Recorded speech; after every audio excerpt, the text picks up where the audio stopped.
You're listening to Making Money Online with Lisa Johnson, the podcast that tells you what it really takes to build a business and the simple steps to get you there. I'm determined to share with you the reality of easy, simple business marketing tips to make passive income so that you can start making money online. Making Money Online is sponsored by Nicola J. Rowley PR, helping entrepreneurs and brands get visible through strategic storytelling. If you're serious about being seen and impacting the lives of others, harnessing the power of PR is the best way to grow and scale your business. Visit njrpr.com for more details and read Nicola's best-selling book, The Power of PR. Hello, and welcome to this week's podcast. It's a solo episode with me today. Me all on my own, which I'm not used to doing for a while because I've been doing so many podcasts with other people. But yeah, I wanted to come and talk to you about visibility because people often say to me, like, what's the one thing that moved the needle for you? And, you know, it's really hard to find one thing, isn't it? Because lots of little things did it. But I was thinking about it and I was thinking, you know, right from the beginning, what's always been the one thing that has helped my business, has made me money? It's been 5 years now, over 5 years just. And in that 5 years, we've made $10 million. $10 million has come into our bank account, which kind of shocks the hell out of me when I think about it. And why has that happened? Like, when it comes down to it, why has that happened? And it's happened because I've been visible, because people have seen me. Without the visibility, and I'm like proper one of those people that proper pleased that we live in times when with just my phone, I can run a business. With just my phone, I can be visible. And you know, you wouldn't be able to have that before. You'd have to go on the radio and TV and compete and try and be visible that way. And now we can have ready-made audiences just by using free platforms. And I know everyone complains about Facebook and as a bit of a go because it doesn't let people see you and all this kind of stuff. But quite frankly, it's free. And I've been able to make this 10 million without any costs for advertising because I can just, you know, be visible. So I really wanted today to talk to you about the importance of being visible, because although people do talk about it, and I see people talk about it, I don't think it's emphasized enough. I think people think, oh, there's lots of things you have to do, like visibility is one part of it. Having brilliant offers is another part, doing other, you know, there's all these different things that we see all the time. But actually, in the first 2 years of business, it's all visibility. So I'll take you through what I did in the first couple of years of my business. In fact, I'll take you through all of it so that you can see how visibility has played a massive part. So in the first 6 months of my business, the only thing I did, like 100% of my work, was just visibility. I opened up a Facebook group at the time. Everyone was opening Facebook groups and Facebook was the thing. So I opened up a Facebook group and I went live in it nearly daily. I missed a few times, but you know, I was live a lot, sometimes for 2 minutes and sometimes for 10 minutes, but I went live a lot. And I, you know, just tips. I just wanted people to see my personality. I wasn't even that far ahead where other people were that I was teaching, but every time I learned something in my business, I would then tell them, oh, I've just learned this thing, or, oh, this went wrong today. And I would just be really honest about things. And that's all I did for 5 months. I didn't have email lists. I didn't have a website. I didn't, you know, do all the other things that we're told we're supposed to do, funnels and the like. I didn't do any of that. I just went live in a Facebook group. In month 6, I made 100,000 in profit, £100,000 in profit. Just from doing that. I put something out there in month 6 for the people that had been listening, and it was pretty much word of mouth. I would come every day, so people would go, have you seen this girl? She goes live every day and she's giving pretty good tips. And so they'd come in and they'd tell other people, and that's kind of how it grew. And then Facebook saw that it was quite an engaged group, and so they started showing it to other people of the same ilk. I love that word, of the same ilk. I'm so old-fashioned, of the people that were in there. So that's kind of how it went. And then I made this 6 figures. I did one-to-one I said, oh, I'll coach people one-to-one in month 6, and it worked. And so that was the first 6 figures, was just visibility through one platform with, just from 2 to 20 minutes a day. And that's all I did, because I had a full-time job. And so I couldn't really do a lot more than that. Then in the next 6 months, well, actually the next year of my business, 80% of my time in my business was spent on visibility. And lots of people say, you have to work on your business as well as in your business, 50-50. It's not 50-50. It's like 80-20. 80% of your business should be working on it, should be becoming visible, should be getting people into your audience, should be marketing. 20% is delivery. So people are quite wrong when they say 50-50. 50-50 will keep you just about in clients, but what you want is to always have steady growth. So I spent 80% of my time in the next sort of year on visibility this time, as well as going live a bit less, if I'm honest, probably went live every 2 weeks. I then asked if I could present in other people's groups. So whether it was their memberships or whatever, so that they could get to know me. And I did that. And this time, that was even more people that were seeing me. Still didn't have like funnel or anything that I should have done. But in year 2, I started a sales funnel at the end of year 2, because I realized that, putting out a freebie so that all these people were seeing me, but then they were disappearing. And I didn't know if I wanted to tell people that I've got something to buy. All I had is my Facebook group. And I thought, it feels like I'm on borrowed land with a Facebook group. I don't know what Mark Zuckerberg will do, if he'll charge for it or take it away or whatever. And I feel like my whole business is just balanced on this one Facebook group. And so that's why I decided to start a sales funnel, because I wanted to grow an email list. So I started a sales funnel, and I had a freebie, and I think it was like the top 10 things to do to get clients or something really basic.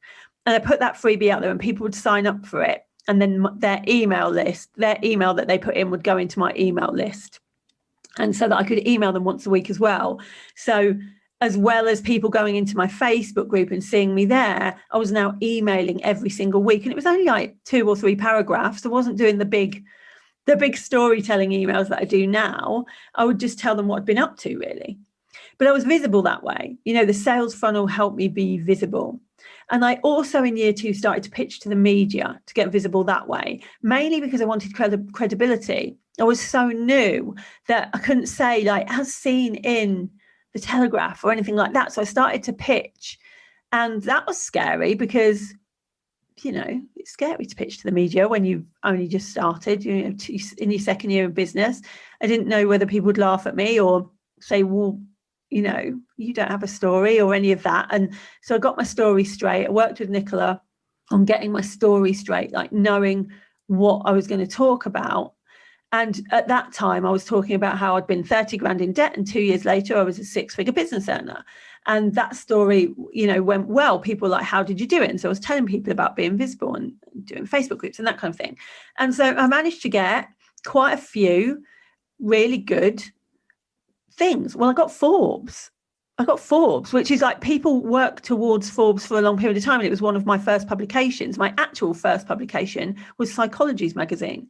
So I pitched to about 10 magazines with ideas every single month once I got my story straight. And then, mostly they said no, which is really normal. And then every now and again, I would get a yes. And so I'd get some media. And so people were starting to find me through that way as well. And also it gave me a bit of credibility. And I also in year 2 started to, I got brave enough. I hate speaking on stages. Most of you know this by now. I feel really nervous doing like that in front of people, but I knew I'd have to start, and I knew I'd have to start somewhere. So I thought I'd start small. So I used to use Eventbrite, which is this like piece of software, like website, Eventbrite, to find networking meetings in my area, so that I didn't have to go very far, and so it didn't feel so scary. And I'd have a look, and if there was a weekly networking meeting that I could see on Eventbrite, I'd go for a couple of weeks, and then I'd pitch, can I speak to your audience about money mindset, or can I speak about how to get more clients and how to use social media and those kind of things. And sometimes there'd only be 6 people in the room, but it got me used to doing presentations in front of people, to speaking in front of people. Because in year 3, I started to pitch to the big stages in the UK.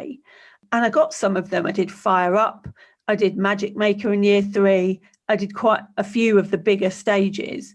And it's a good job I had that grounding on the smaller Eventbrite type networking stages, because I would have been, there's no way I would have been able to just like, ta-da, here's 500 people.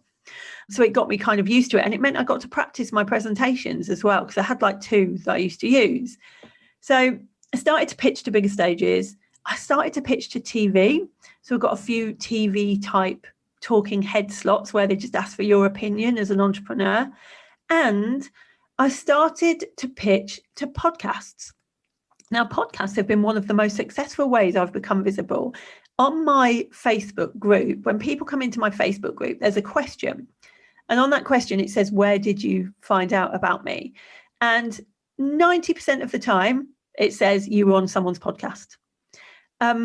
So for me, that was a really good way of doing things. And once I saw that so many people were coming over to me because they'd heard me on a random podcast that I'd done 4 months ago, I realized that podcasts, like being a guest on podcasts, is a really good way of being visible because it stays there. So if someone finds that person in 2 years' time and they start listening to a podcast, they'll still find me because I'm like episode 36 or whatever. So by the time they get to it, even though it was ages ago, it's like the longevity of being on podcasts is a really good thing because it stays there. It's not like, when you speak on a stage, unless you've heard someone speak on a stage or Clubhouse, it's exactly the same. Unless you've heard them, you never hear it again. So I started to realize that. So I started to pitch to be on lots of different podcasts. And I was at one point in year 3, I was on 12 podcasts a month, all different ranges. Now I have to be a bit pickier about the ones that I go on, just because of time. So we have a look at like how many, we look at their media sheet and see how many people listen, how many downloads they get and that kind of thing to make it worth it. But at the beginning, I didn't mind. I would go on any podcast because even if 4 people listened to it, that's 4 more people that I was visible to and that knew about me. Year 4, I started my own podcast, which went to number 1 in the UK business charts. That's really helped with my visibility. It takes some time though. It's taken to about now for new people to find that podcast. It was just my own audience, which is still a form of visibility because people need to hear from you a lot to be front of mind. So it was still good for that, but it's sort of better now that other people are finding it. They wouldn't find me because they're not on Facebook, for instance. Or maybe they wouldn't download anything, but they might listen to podcasts, so they might find me that way. The other thing I did in year 4 is I wrote a book proposal, which took me ages because it's much more intricate than people think writing a book proposal. It's not just like, write an email and a synopsis. It's like pages. So I wrote a book proposal. I learned how to do it because I wanted to get a traditional book deal, which I knew would give me more visibility if my book was in shops. And I started pitching and I eventually got 2 book deals. And I didn't have an agent, so I negotiated between the 2 different, it was HarperCollins and it was Hachette, Hodder and Staunton and Hachette. And I started to negotiate between the 2 until I got the book deal I wanted. And eventually I actually went with the person that I really liked the most. Like I really, really loved the editor that I'm working with now. And so I went with Yellow Kite, which is Hodder and Staunton. And my book will be out in January. And I'm really excited about that because that's another way of being visible. So you can see every year, the things that moved the needle for me, the things that made the biggest difference was visibility. Yes, there were other things that I did, but 80% of what I do is focused on visibility. So if you're not being visible, if you're not doing visibility, it's not going to work because it doesn't matter how good you are at what you do. You could be the best in the world at what you do. But if nobody knows about you, it doesn't even matter. You're just going to be a best kept secret. No one will know that you're good. You won't be able to help as many people. You won't be able to impact as many people. You won't be able to make as much money. It's not the best person at their job that is the biggest success story. I know this because I've had 6,000 clients and I've seen people that are brilliant at what they do, best at what they do, not become a success because they won't be visible. And I've seen people that are, they're pretty good at what they do, but nowhere near the best, be the biggest success stories. It's the one who is willing to be the most visible. That's what marketing really is. It's visibility. And we already know the people that are good at marketing are the people that are the success stories, not the people that are good at their job, which maybe it shouldn't be that way, but it is that way. That's life, because people need to know about you. So one of the things I wanted to say is that we all know that with courses, memberships, all those sort of semi-passive income things, it's a numbers game. I've talked about this on here before. It's a numbers game. We can see this from people's lists. The people you know from, the Insta famous people, the people that are entrepreneurs that you know about, they have the biggest lists. They have the biggest email lists, always. And they're making the most money because it's a numbers game. And the more people you have watching you, the more people that you have that know about you, the more people you have on your email lists, the more money you're going to make. Because when you put something out, there's a percentage conversion rate. The more people you have, the more percentage you're going to buy. So those lists are grown from people being visible. So with my list, I can see that the trajectory of my list going upwards is exactly the same as the amount of money I make going upwards. It's as my list has grown, as I've become more visible, so has the revenue and the profit that I make. And so visibility is that important. Everyone constantly says, the thing that people say the most to me is, you're everywhere. I always see you everywhere. But it's not actually true. I'm rarely on social media, but I know how to use content wisely so that it looks like I'm everywhere. So much of what you see is repurposed from stuff I've already had out there 2 years ago, maybe a year ago. We've just tweaked it, including I've got a blog on my website. That blog is made from me talking. So I will do a live or I will say something and that will get turned into a blog post. Some of the posts you see on my Facebook could be from a year ago that we've used again, tweaked it to become more relevant to now, so that I'm not having to write new things all the time. Some of it's new because if I want to rant about something, if I want to say about something, I'm going to write about it. But some of it's repurposed. And also I put the same stuff over all the platforms. So you might see something on Facebook and 4 days later, see the exact same thing on Instagram. And, you might see a reel on TikTok that I've used on Instagram. Like, we repurpose content because visibility isn't about needing to have new stuff all the time. Not like 1 in 10 people read your posts, 1 in 10 people read your emails. And so you can put things out and new people will see you and you'll still be visible. The one time I did use ads for a period of time, for about 18 months, I'm not using at the moment, but I might start again soon. But when I did use ads, I had an omnipresence campaign. And that's all about using the same pieces of content over and over again so that people see you, and targeting people that have looked at one part of your content to see the next part of your content, so that you're not wasting content out there, and so that people's timelines, their feed is flooded with you, with all of your stuff. So it's all about making the most of what you've got. And, I talk all the time about working smarter, not harder, to make money. That's not just in the time you're using. That's also in things like this, in like putting content out, in being visible. You need to be smart about how you do it. For instance, I've got the same 3 presentations that I use when I go into any audiences to teach anything. Whether I'm on stage or not, it will be the same things that I'm talking about. I might tweak it to be half an hour rather than an hour, or to be 90 minutes rather than an hour, depending on what people need, but it's the same information because I'm known as an expert in one thing. And I think that really helps, especially with visibility. But you don't always need to be on. You just need to look as if you are. People always say to me, but I don't want to be visible all the time. That feels like prison. You don't have to be there doing it all the time. It just looks as if you are. It looks as if I'm constantly on social media. I rarely am. Probably half an hour to an hour a day I'm on social media, not like the 5 hours that people think I am.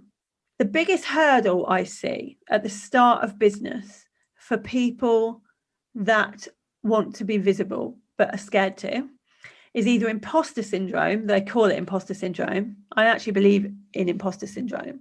Imposter syndrome is like where you feel like, who's going to listen to you? You feel like a fraud. Of course you're going to feel like that if you're new. That's not imposter syndrome. That's being new at something. It's all right to feel like you don't know everything. You're only going to be talking about the things you do know. You can have the confidence in the things you do know without pretending that you know everything. Then you don't have such a thing as imposter syndrome. It's like when you're new in a job. When you get a new job, you go and sit at your desk, you wouldn't say, oh, I have imposter syndrome. You say, I just feel like the new girl. I just feel like the new kid on the block, the person that doesn't know as much because I'm learning in the job. And that's all right. Like, you don't need to call it imposter syndrome. Because if you call something by a term like imposter syndrome, it's going to make you go, well, I can't be visible. I have a syndrome, because it sounds all profesh. And that's just an excuse. You can be visible. You can just be visible in your way. The other reason is people don't have the confidence to be visible because they either don't like the way they look, they don't like the way they sound, they worry they'll forget what to say. The biggest tip that I ever had for this, because I also didn't like how I looked, one of my eyes is smaller than the other. And if I ever looked back at any of my lives, that's the one thing I'd see. No one else would really notice it, but I would always see it. The thing is, when we start thinking about, I don't like how I look or sound or any of those things, that's about ego. That's about your ego. It's about you. So if you drop the ego, and this is what I had to do, like drop the ego, it's not about me, and make it about them, things get much easier.